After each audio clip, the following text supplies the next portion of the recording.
কলকাতা হাইকোর্টের নির্দেশে ডাকবাংলায় ফুটপাথ দখলমুক্ত করল প্রশাসন। বুধবার সকাল থেকে মুর্শিদাবাদ জেলার বড়ুইয়া ব্লকের ডাকবাংলায় ফুটপাথ দখলমুক্ত করল প্রশাসন। জানা গিয়েছে, ডাকবাংলা চৌরাস্তা থেকে স্টেট ব্যাংক রোডে রাস্তার ধারে বিভিন্ন দোকানের দৌলতে ব্যাপক যানজটের শিকার হতে হচ্ছিল পথচলতি মানুষের। যদিও প্রশাসনের পক্ষ থেকে এর আগেই ব্যবসায়ীদের ওই স্থান খালি করার নির্দেশ দেওয়া হলেও দীর্ঘদিন থেকে রাস্তার ধারে দখল করেই চলছিল ব্যবসা। বুধবার সকালে কলকাতা হাইকোর্টের নির্দেশে ওসি অতনু দাসের নেতৃত্বে বিশাল পুলিশ বাহিনী মোতায়েন করে বিডিও নিজে উপস্থিত থেকে বুধবার সকালে ডাকবাংলায় ফুটপাত দখলমুক্ত করল প্রশাসন।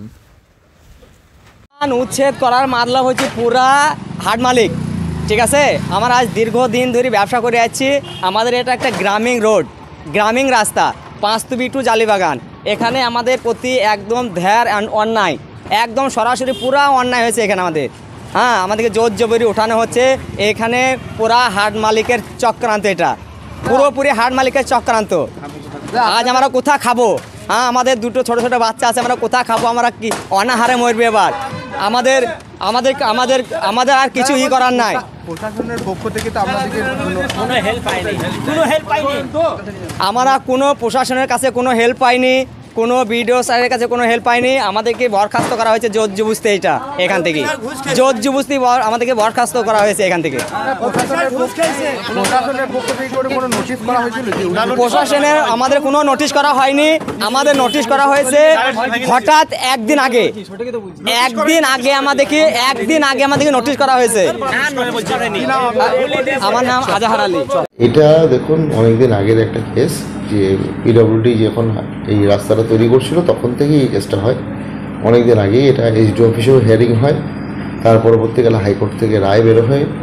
এরপরেও আমি এখানে নিজে 14-12-তে এদেরকে নিয়ে মিটিং করি। ডিএম স্যারও এসেছিলেন, দেখে গেছিলেন এবং ওনাদের সঙ্গে মিটিং হয়েছিল।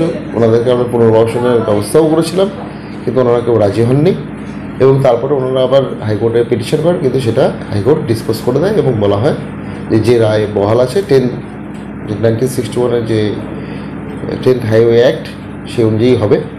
এবং সেই অনুযায়ী কিন্তু এর আগে আমাদের ব্লক অফিসেও ডেকে তাদেরকে জানানো হয়, এমনকি পরশুদিন মাইকিং অ্যানাউন্সমেন্টও করা হয় এবং আজকে সেই দিন অনুযায়ী আজকে উচ্ছেদ করা হয়।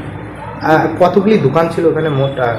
দেখুন, প্রথম দিকে কতগুলো ছিল আমি জানি না, কিন্তু আমি আসার পর দেখেছি, আমরা বলে দেখেছিলাম 44টা দোকান ছিল এবং তার মধ্যে 44 জনের মধ্যে কিন্তু এখনও অনেক লোক উঠে গেছে। মানে মোট আমরা 44 জনকে পেয়েছিলাম।